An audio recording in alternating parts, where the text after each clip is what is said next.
What is the ozone layer depletion? When you head out into the summer sun, do you use sunscreen? We hope so. It is important to protect your skin from sun's ultraviolet rays. If you have ever had a bad sunburn, you probably already know the value of a good sunscreen lotion. Would you believe that Earth has its own form of sunscreen? It's true. It's called the ozone layer. Let's learn about the ozone layer and its depletion. The ozone layer is found in the upper part of the atmosphere called the stratosphere, and it acts as a shield absorbing ultraviolet radiation from the sun. UV rays are highly injurious to living organisms because the UV rays break the chemical bonds within DNA and protein molecules. Ozone is formed by the action of UV rays on molecular oxygen and also gets degraded into molecular oxygen in the stratosphere. Nature maintains a balance between the production and the degradation of ozone in the stratosphere. But this balance has been disrupted due to the enhancement of ozone degradation by chlorofluorocarbons, or CFC. CFCs discharged in the lower part of the atmosphere move upward and reach the stratosphere. In the stratosphere, UV rays act as chlorofluorocarbons, or CFCs, and release chlorine atoms. These chlorine atoms degrade the ozone layer, but chlorine atoms are not consumed in the reaction. Ozone depletion is particularly marked over the Antarctic region, which has resulted in the formation of a large area of a thinned ozone layer, commonly known as the ozone hole. The ozone hole was discovered in the year 1984 by Jonathan Franklin, Joseph Farman, and Brian Gardiner. Let's move on to the effects of the ozone layer depletion.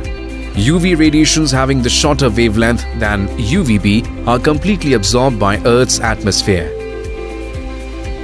While UVB damages DNA, which may result in mutation, it also causes aging of the skin and skin cancers.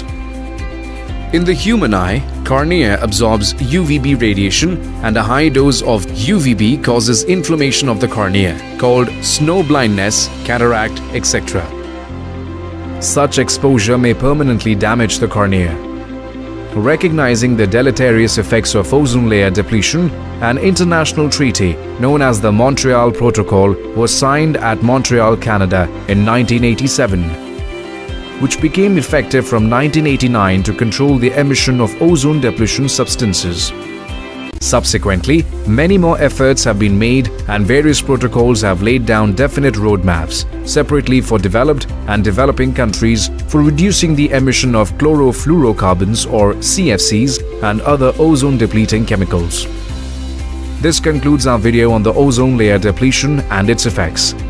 Let's answer a few questions based on this topic. Question: when was the ozone hole discovered? 1974, 1964, 1994, 1984. This question was asked in AFMC 2013. Solution: the ozone layer was discovered in the year 1984 by Jonathan Franklin, Joseph Farman, and Brian Gardiner. Hence, option 4 is correct. Question: Montreal Protocol was signed in 1986, 1987, 1988, 1989. This question was asked in AIMS 2015.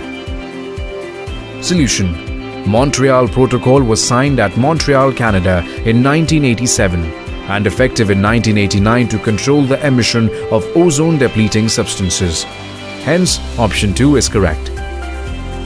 Please like, share and comment on the video, and don't forget to subscribe to our YouTube channel for more interesting and educational videos to earn while you learn. Download Extra Class app from Google Play Store and get rewarded for studying.